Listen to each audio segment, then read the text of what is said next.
Ferrari fell off. Ferrari fell off. I told you. And what's you tell us by the at the time of this recording, What's going on, bro? what's going on? the head of chassis development left the team, and Fred Vasseur will be overseeing that department. What? Yeah, the head of chassis development left the team, and Fred Vasseur will be overseeing that department. Fred and does he have an engineering background? Definitely, yeah. Huh? You don't get to that position. Say it with your chest. I say it with my chest. Eh? You are leaning forward. Kijana, sit upright. I'm being a nonchalant fan. You guys are trying to trigger emotions from me. You're not going to get it. Ferrari is a horror show. Right but we now. want to know what's happening with Charles going on, and bro? Ferrari. I think you are right. The Monza cars.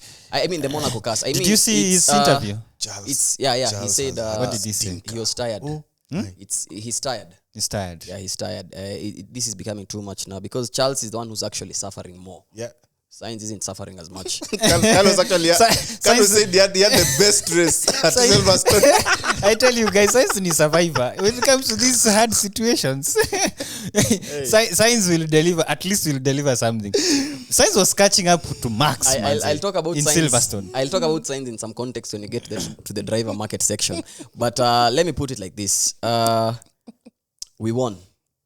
Did you make it? Or did you win? You know that Kako, did you win? Yes. But at what cost? Now, this is now Charles Leclerc. Did you win at Monaco? Finally, yes. At what cost? What cost? My guy. Since Monaco, blue-black. I think I've called you guys a couple of times. There's one time I called you, and you were like, don't give me spoilers. Do not text me. Do not call me. Don't give me spoilers for the qualifications. Now, I ended your call. Then I called him, and I was like, bro, it's looking bad. Sargent was almost out qualifying Charles. I had to call. I remember I called him and I was really concerned, and he was like, nah, don't worry.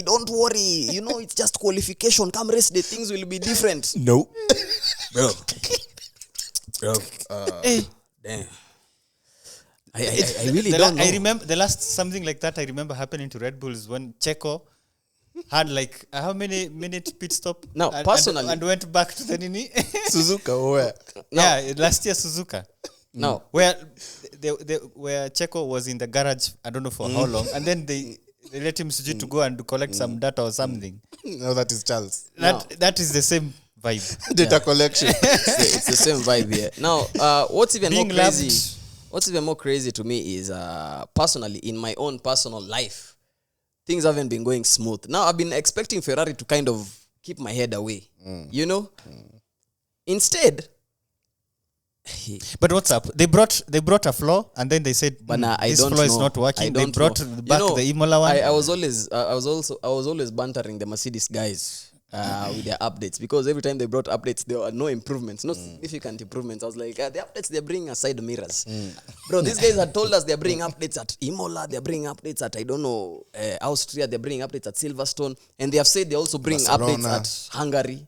And before Silverstone, Listen, Carlos told them, according to the Sims, up and purposing will be nini. Yes, the new flow, they will be faster in slow corners, but in high speed corners, which Silverstone is full of, itakuwa shida. And Sainz said, Ferrari has been struggling on high speed Sainz said, me, I'm going to stick with the old flow. If Charles wants the new flow, me, I don't need it. So Charles tested the new flow, but come Koli akasema, enyewe, I agree. We need the new flow. I mean the old flow. They went back. So your development, what's up? They're going backwards. And I don't think it's going backwards. I think it's a marginal situation, because the Ferrari, the McLaren and the Mercedes, these guys are developing at a faster rate than the Ferraris. That's what I think is happening. I don't think the Ferrari isn't progressing as expected, because if you look at their timesheets, compare the timesheets at the places they've been underperforming this year and last year, we can only use Sainz for reference, because Carlos has been shafted left, right, and center. Now, if you look at Carlos's timesheets for Silverstone last year and this year, they're actually better this year. And I think it's a case of development. And by development, I don't think they're developing the wrong way. I think they're just developing slower.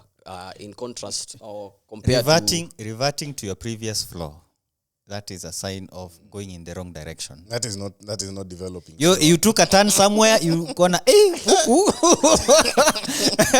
Giza it's not too. it. Giza too. Let's Listen, go back. I really don't know what's going on. Since Monaco, Yeah. ni kugumu. We saw Charles asking for help from the mother of dragons. Yeah, she was, eye candy. Emilia Clarke herself. Not that eye candy, but eye candy. Yeah, she's always had a place. Dragons can't help you. But damn, it's crazy.